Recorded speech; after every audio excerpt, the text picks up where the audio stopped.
दोस्तों इस वीडियो में बात करेंगे ओला इलेक्ट्रिक मोबिलिटी लिमिटेड के शेयर के ऊपर।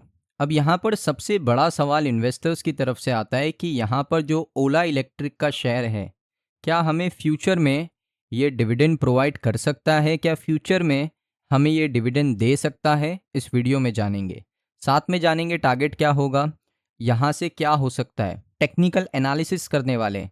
सो वीडियो काफ़ी इंपॉर्टेंट होगा, वीडियो को ध्यान से देखना, वीडियो का एक भी पार्ट मिस मत करना। चलिए दोस्तों वीडियो को शुरू करते हैं। सबसे पहले समझने की कोशिश करते हैं कि ओला इलेक्ट्रिक ने परफॉर्म कैसे किया है, कहाँ पर गिरावट होती है, कहाँ से बाउंस बैक होता है, वो समझने की कोशिश करते हैं। इसके लिए करंट प्राइस चल रहा है 45 रुपये का। 5 दिनों की बात करूँ ना तो 15% का रिटर्न है। तो शॉर्ट टर्म में परफॉर्म करता है, ऐसा नहीं है कि शॉर्ट टर्म में परफॉर्म नहीं करता है। उसके बाद देखोगे यहाँ पर एक महीने के अंदर ऑलमोस्ट 25% का रिटर्न है, बुरा नहीं है, बहुत अच्छा रिटर्न है। 6 महीने के अंदर ऑलमोस्ट 32% का रिटर्न है, अच्छा रिटर्न है, बुरा नहीं है। एक साल के अंदर स्पेशली 8.63% का रिटर्न है।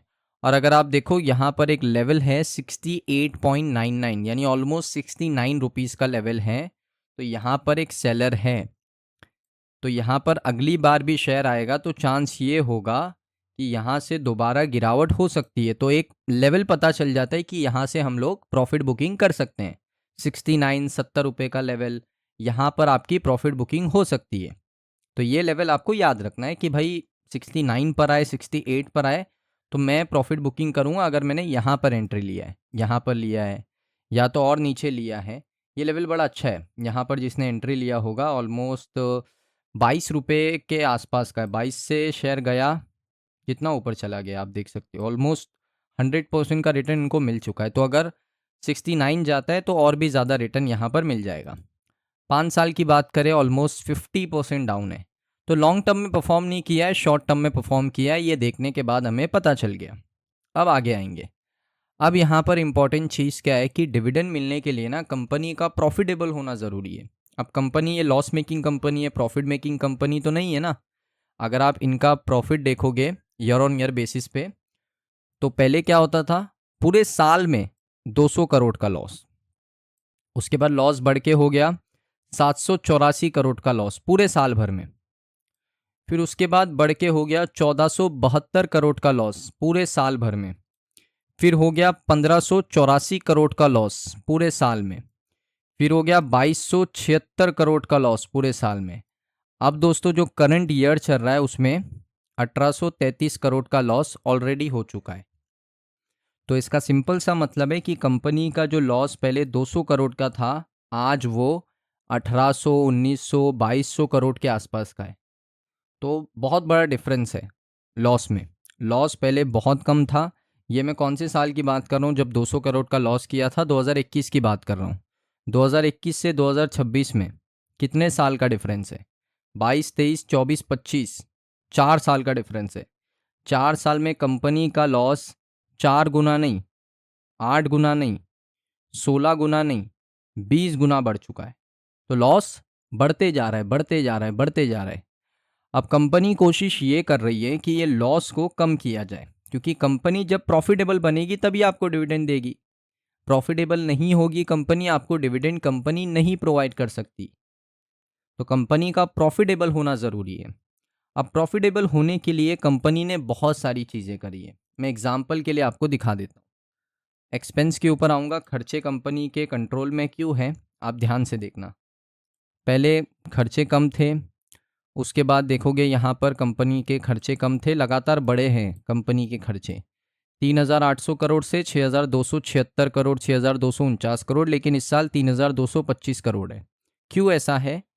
मटेरियल कॉस्ट जो पहले 98%, 129%, 87%, 82%, वो अभी 69% पे आ गया है।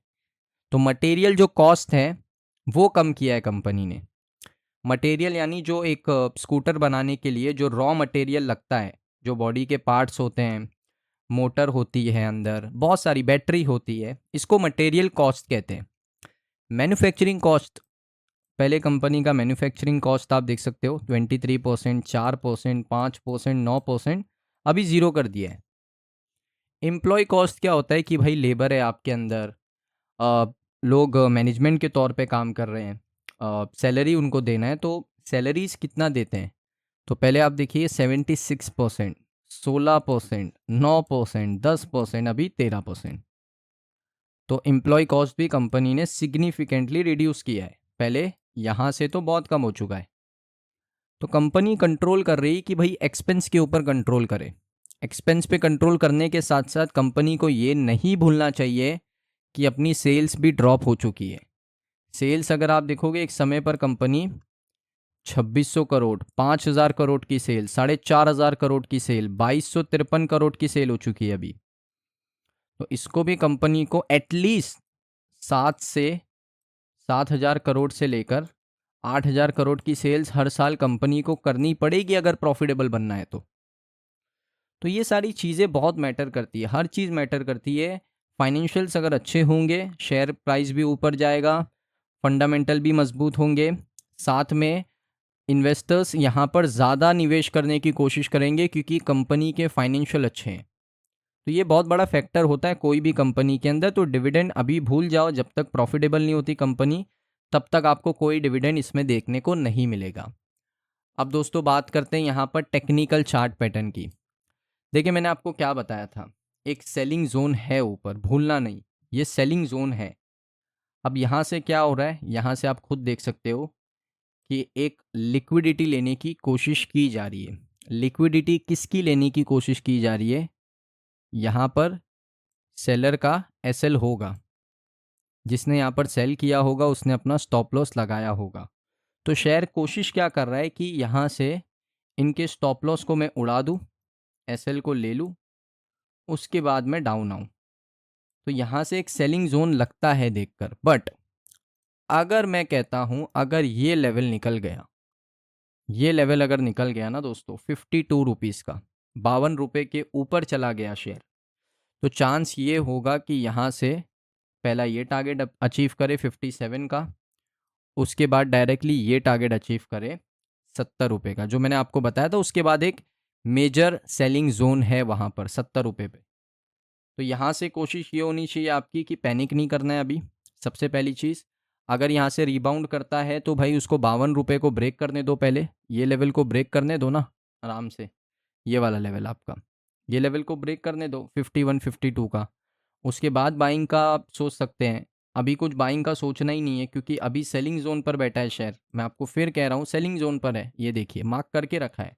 फेयर वैल्यू गैप से प्रीमियम जोन से टच करके ऊपर गया, यहाँ से एक पुल बैक आएगा, एक कंसोलिडेशन आएगा, शेयर थोड़ा नीचे आने का चांस देखने को मिल रहा है। ऐसा देख के लग रहा है कि शेयर नीचे आ सकता है क्योंकि सेलिंग जोन पर है, सेलर यहाँ पर एक्टिव होते हैं। ये देखिए यहाँ से भी शेयर ऊपर ही जा रहा था लेकिन सेलिंग जोन आया और कितना बड़ा सेलिंग प्रेशर आया। तो इस वजह से यहाँ पर थोड़ा कॉशियस होने का अभी करंटली ज़रूरत है। और साथ में मैं आपको बता दूँ, ओला इलेक्ट्रिक का शेयर का जो प्राइस बैंड है वो 20% है, यानी शेयर में एक सेशन के अंदर 20% का अपर सर्किट लग सकता है।